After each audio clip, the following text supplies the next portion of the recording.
شروع کرتا ہوں اللہ کے نام سے جو بڑا مہربان نہایت رحم والا ہے۔ محترم ناظرین، کن چیزوں سے عورتوں پر غسل واجب ہوتا ہے اور غسل کرنے کا طریقہ کیا ہے، اکثر شادی شدہ عورتیں جانتی نہیں، جس کی وجہ سے وہ ناپاک رہتی ہیں۔ ناظرین، طہارت کے مسائل کے بارے میں بہت تفصیل کے ساتھ بہت سے موضوعات ایسے ہیں کہ جو انسان کی ظاہری زندگی نہیں بلکہ اس کی نجی اور ذاتی زندگی سے متعلق بھی ہیں، لیکن اس طرح ان کو پڑھانا سکھانا یہ بھی ایک ضرورت ہے، کیونکہ آپ صلی اللہ علیہ وآلہ وسلم نے انصار کی خواتین کی تعریف کی کہ انصار کی خواتین کتنی اچھی ہیں جنہیں حیا دین کا علم حاصل کرنے سے نہیں روکتا۔ ہم دیکھتے ہیں کہ انسان اگر اللہ کے بتائے ہوئے طریقوں کے مطابق زندگی بسر کرتا ہے تو اس میں خیر ہی خیر ہے، اور وہ خیر اس کی اپنی ذات تک محدود نہیں رہتی بلکہ دوسروں کی بھلائی کا ذریعہ بھی بن جاتی ہے۔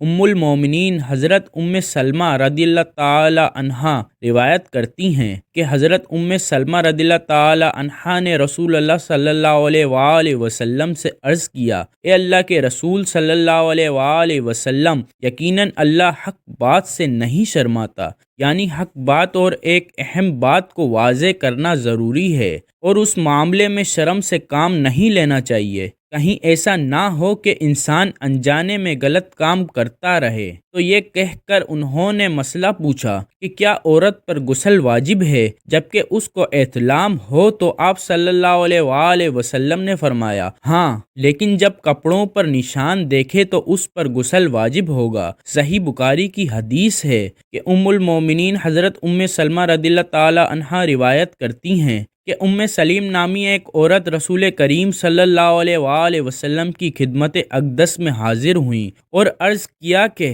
یا رسول اللہ، اللہ تعالی حق بات بیان کرنے سے نہیں شرماتا، اس لیے میں پوچھتی ہوں کہ کیا احتلام سے عورت پر غسل ضروری ہے؟ آپ صلی اللہ علیہ وآلہ وسلم نے فرمایا کہ ہاں، جب عورت پانی دیکھ لے، یعنی کپڑے وغیرہ پر اس کا اثر معلوم ہو۔ تو یہ سن کر حضرت ام سلمہ رضی اللہ تعالی عنہا نے شرم کی وجہ سے اپنا چہرہ چھپا لیا اور کہا، یا رسول اللہ صلی اللہ علیہ وآلہ وسلم، کیا عورت کو بھی احتلام ہوتا ہے؟ آپ نے فرمایا، ہاں، تیرے ہاتھ خاک آلودہ ہوں، پھر کیوں اس کا بچہ اس کی صورت کے مشابہ ہوتا ہے، یعنی یہی اس کا احتلام کا ثبوت ہے۔ ناظرین، اس میں ہو سکتا ہے کہ مزاج کا فرق ہو، بعض خواتین کے ساتھ ایسا نہ ہو اور بعض کے ساتھ ایسا ہو، لیکن اس میں اصل چیز بہاؤ ہے، یعنی پانی کا بہاؤ زیادہ ہو تو کہیں ایسا نہ ہو کہ لیکویریا وغیرہ کے ساتھ اس کو جوڑ دیا جائے، یعنی دونوں چیزوں میں فرق ہے۔ سوتے وقت ہوتا ہے اور اگر سو کر اٹھنے پر انسان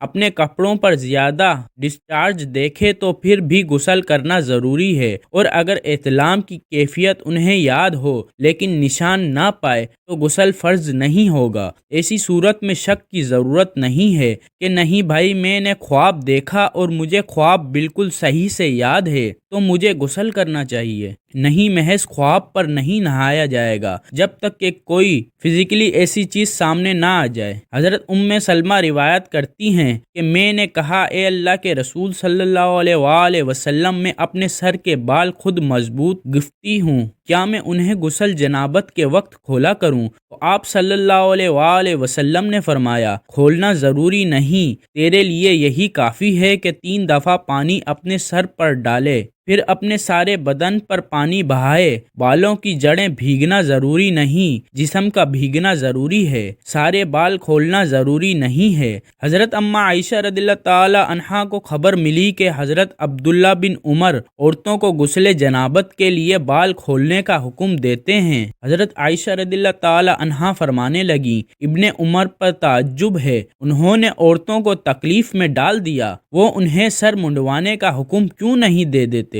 یہ حضرت عائشہ رضی اللہ تعالی عنہا کی ڈانٹ تھی۔ اس سے معلوم ہوا کہ غسل جنابت کے لیے بال کھولنے کی ضرورت نہیں، مگر یہ حکم صرف غسل جنابت کا ہے، اس لیے حیض کے لیے بالوں کا کھولنا ضروری ہے، کیونکہ یہ مہینے میں 1 دفعہ ہوتا ہے۔ حضرت عائشہ صدیقہ رضی اللہ تعالی عنہا سے روایت ہے کہ رسول اللہ صلی اللہ علیہ وآلہ وسلم نے غسل حیض کے لیے فرمایا، اپنے بال کھولو اور غسل کرو، دونوں کی نوعیت میں فرق ہے، اور حیض ایک نجاست کی کیفیت بھی ہے۔ حیض کے بعد نہانا، نہانے کے بعد خوشبو لگانا خاص طور پر اس کا سارا حکم آتا ہے، لیکن غسل جنابت میں نجاست کی وہ کیفیت نہیں ہے، یعنی حیض اور پانی، ان دونوں کے حکم میں بھی فرق ہے۔ بعض علماء کے خیال میں یہ پانی ناپاک چیز نہیں ہے، اگر کسی کپڑے وغیرہ پر لگ جائے تو وہ کپڑا ناپاک نہیں ہوگا، اگر اسے خشک ہونے پر کھرچ کے صاف کر دیا جائے تو کپڑا صاف ہو جائے گا، لیکن حیض پر آپ صلی اللہ علیہ وآلہ وسلم نے فرمایا کہ اسے چٹکیوں سے مل مل کر دھویا جائے۔ تو ان دونوں میں فرق یہ ہے کہ دونوں کے غسل کے حکم میں بھی فرق ہے، ایک میں بال کھولے جائیں گے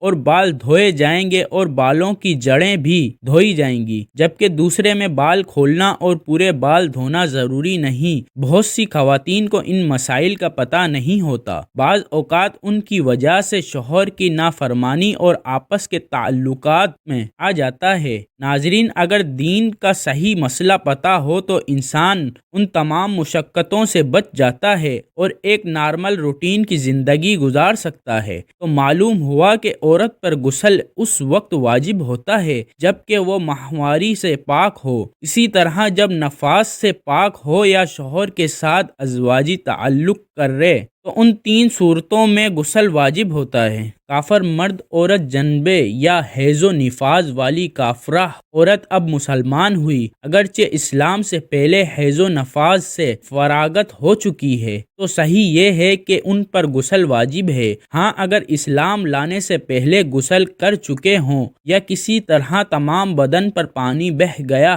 تو صرف ناک میں نرم بانے تک پانی چڑھانا کافی ہوگا، کہ یہی وہ چیزیں ہیں جو کافر سے ادا نہیں ہوتی۔ پانی کے بڑے بڑے گھونٹ پینے سے کلی کا فرض ادا ہو جاتا ہے، اور اگر یہ بھی رہ گیا تو اسے بھی بجلائیں۔ گز جتنے اعضاء کا دھلنا غسل میں فرض ہے، اگر وہ سب بحالت کفر ہی دھل چکے تھے تو اسلام کے بعد غسل ضروری نہیں، ورنہ جتنا حصہ باقی ہو اتنے کا دھو لینا فرض ہے، اور مستحب تو یہ ہے کہ بعد اسلام پورا غسل کرے۔ مسلمان میت کو نہلانا مسلمانوں پر فرض کفایہ ہے، اگر ایک نے نہلا دیا سب کے سر سے اتر گیا، اور اگر کسی نے نہیں نہلایا سب گناہگار ہوں گے۔ اگر عورت جنبی ہوئی اور ابھی غسل نہیں کیا تھا کہ حیض شروع ہو گیا تو چاہے اب نہا لے یا بعد حیض کے عورت ہو یا مرد، جمعہ یا عید کے دن غسل جنابت کیا اور جمعہ اور عید وغیرہ کی نیت بھی کر لی، سب ادا ہو گئے، اگر اسی غسل سے جمعہ اور عید کی نماز ادا کر لے۔ ناظرین، اب بات کرتے ہیں غسل کیسے کیا جائے، یعنی غسل کا طریقہ۔ غسل چاہے کسی بھی ناپاکی سے طہارت کا ہو، اس کا مسنون طریقہ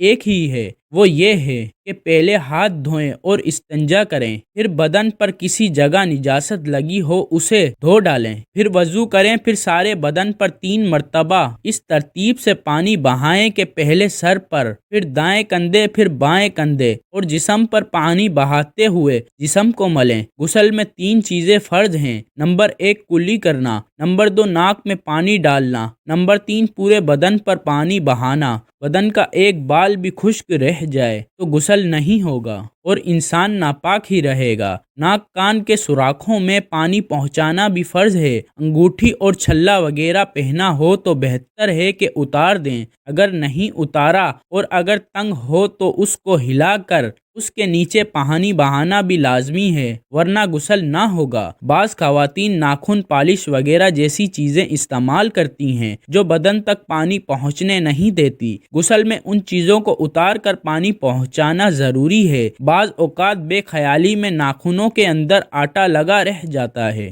اس کو نکال لینا بھی ضروری ہے۔ الغرض پورے جسم پر پانی بہانا اور جو چیز پانی کے بدن تک پہنچنے میں رکاوٹ ہیں ان کو ہٹانا ضروری ہے، ورنہ غسل نہیں ہوگا۔ عورتوں کے سر کے بال اگر بندھے ہوئے ہیں یعنی چھایا ہیں تو بالوں کو کھول کر ان کو تر کرنا ضروری نہیں، بلکہ بالوں کی جڑوں تک پانی پہنچا لینا کافی ہے۔ لیکن اگر بال بندھے ہوئے نہ ہوں، آج کل عموماً یہی ہوتا ہے، تو سارے بالوں کو اچھی طرح تر کرنا بھی ضروری ہے۔ اللہ پاک ہمیں دین کی مکمل سمجھ نصیب فرمائے اور ہمیں نیکوکاروں میں شامل کرے اور دین اسلام پر عمل کرنے کی توفیق عطا فرمائے، آمین۔